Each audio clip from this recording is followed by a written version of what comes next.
sad that kids can't even come to a track meet and, not experience some type of, violence like this. Tonight on DC News Now, gunfire rings out right next to an elementary school track meet. The deadly shooting and the suspected getaway car set on fire. Hi, everyone. Dragging in this rain, and we have a DMV first warn going into your midweek. What are the impacts? I have all the details coming up. The GW Parkway back open following Friday's deadly storm. There needs to be a lot more attention given to the trees and our safety. The efforts it took to clear all the damaged and downed trees along this heavily traveled road. Saving on a budget. We're helping you stretch your dollar with how to plan when money is tight. You're watching the station covering all of the DMV. This is DC News Now.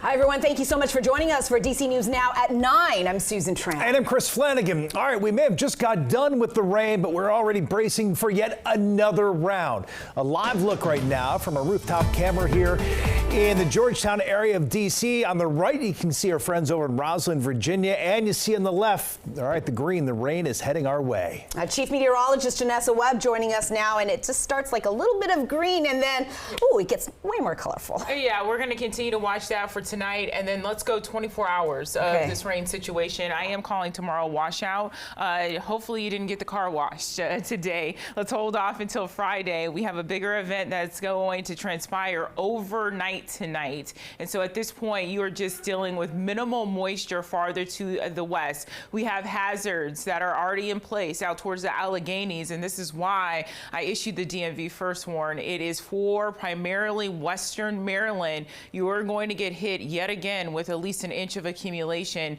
on top of the 6 inches you just dealt with about 6 to 7 days ago. DC, we're still dry, but all of that's going to filter in around midnight tonight. We'll start to really get widespread rain. Temperatures as well. This is a chilly rain that's taking over. We're upper 50s to lower 60s from Anne Arundel County down towards northern Virginia. Here's the storm system as a whole. Columbus just got done with it, and parts of Cleveland.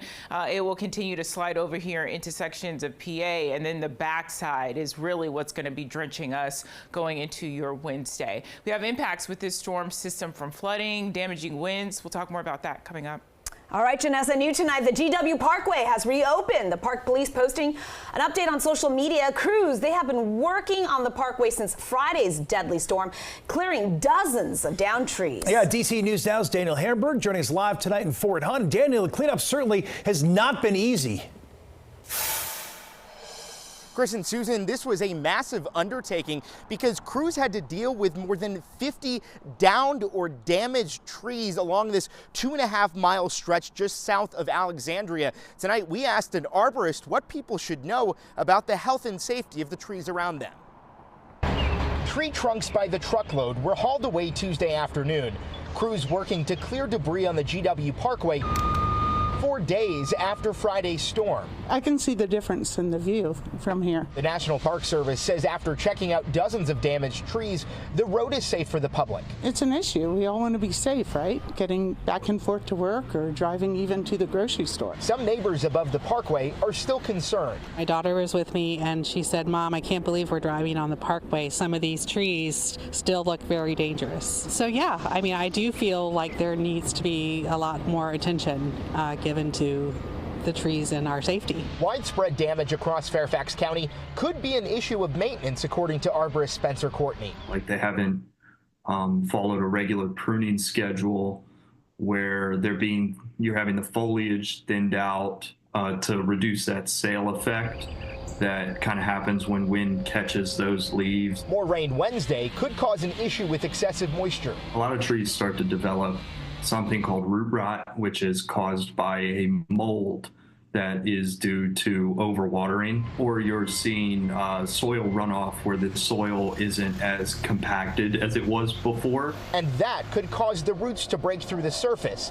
When in doubt, Courtney says to contact your local arborist. And so there is still concern, of course, with more rain tomorrow. While not expected to be as severe as we saw on Friday, could cause some ongoing damage.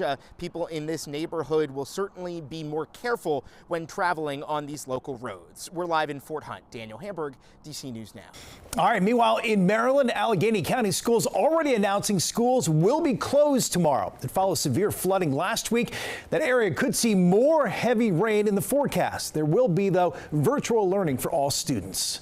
And you can get the latest updates on the forecast through the DC News Now weather app, including alerts right down to your neighborhood. It is free to download in the App Store. You can also get your updates on our website, dcnewsnow.com. Developing now in the district, a deadly shooting in Northeast next to a track meet with dozens of elementary school students. All the kids are safe, but one man is dead and police are searching for 3 suspects. DC News Now's Max Marcella joining us live now. And Max, you spoke with some of these families. What are they telling you? Just grateful that their kids are okay. All of the kids involved in this track meet are now safe and with their families, but they say it's really just sad that this type of violence would happen near such an important event for young kids. We have learned from DCEPS just in the last few minutes that it was 4th and 5th grade students at this track championship, and the shooting happened during the transition between the 12 o'clock and 2 o'clock meet. Now, we did hear from DC Police Chief Pamela Smith, who says that she is feeling the frustrations of the community. I'm just so grateful to God that he's okay. Ashley Jackson and her 11-year-old son Adam are glad they're here to tell the story of what happened. I really thought it was like a flare gun went off, but once it went off more than twice, I knew that was something else. What he heard was a deadly shooting on the sidewalk closest to this field at the former Spingarn High School just off Benning Road Northeast.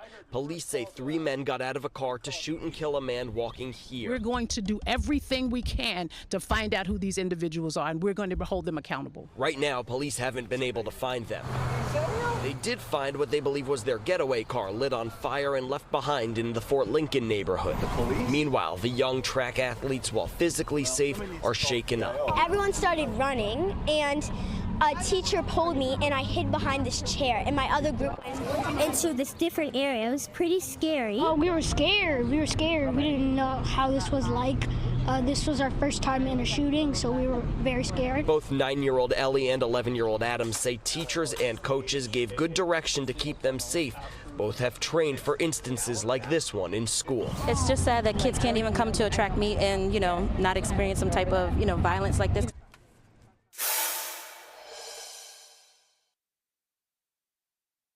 The person who was killed, but they do say that they do not believe he was connected to the track event. Reporting live in Northeast, Max, DC News Now. All right, developing now at 9 in Maryland, a retired Prince George's County firefighter is accused of raping a teenage boy decades ago, including at a fire station. Police say 61-year-old John Inman sexually abused a junior firefighter between 1991 and 1996, beginning when the alleged victim was 13 years old. Inman retired from the department in 2017. Investigators say the abuse happened at multiple locations, including Inman's home and at the Hyattsville fire station. Juveniles and for any member of our community. So no matter when a crime occurred, we want to know about it so that we can investigate it and we can hold those responsible accountable. I'm incredibly proud of this unit. They work very hard every day in order to bring people to justice who may think that they got away with it, especially with a crime that's this old. But these people deserve justice, and I'm very proud of my people for being able to deliver justice. Inman turned himself into police and is now under house arrest down in South Carolina, where he lives. Right now in the district, we are learning more details about this massive fire at this home in Kalorama. It's owned by the Navy secretary. It's under renovation, so the family was not there at the time. Yeah, and this brick house actually backs up to former President Obama's house on Belmont Road. DC News Now's Dave Laval has the latest on the investigation. This mansion, owned by the Navy Secretary, is said to be roughly 100 years old, but the 2 fires all but destroyed it. Flames pour out of the Navy Secretary's home Tuesday morning for the second time in nearly 12 hours. It's unbelievable. I mean, it's so sad. Yvonne DeCour is a neighbor. Such a lovely neighborhood, but I walk by here every day. and it's a beautiful house. Secretary John Phelan and his family do not live in the house, which underwent renovations at the time of the fires. This is a hard house to have a fire in and to put out and to work in all the void spaces.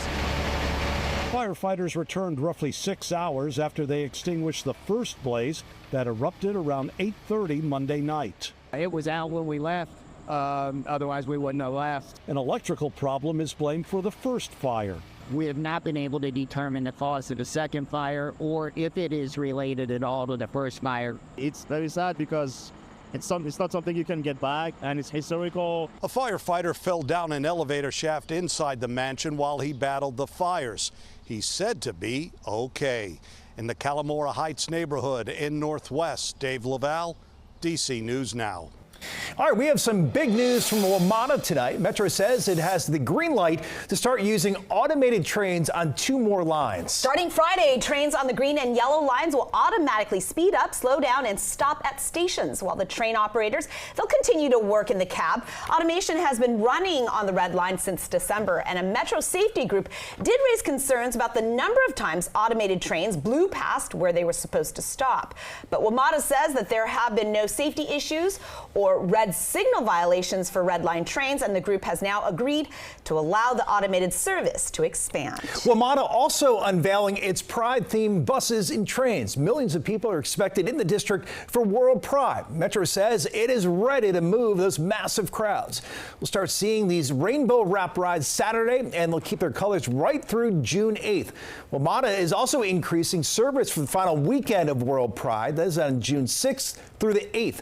There will be additional hours. They're also extending the yellow line at Greenbelt. On Friday, Metro will close an hour later at 2 a.m., open an hour earlier on Saturday at 6 a.m. and close again at 2 a.m. And then on Sunday, you can ride Metro starting at 6 in the morning until midnight. Some bus routes will see detours and delays during events, especially the parade on June 7th.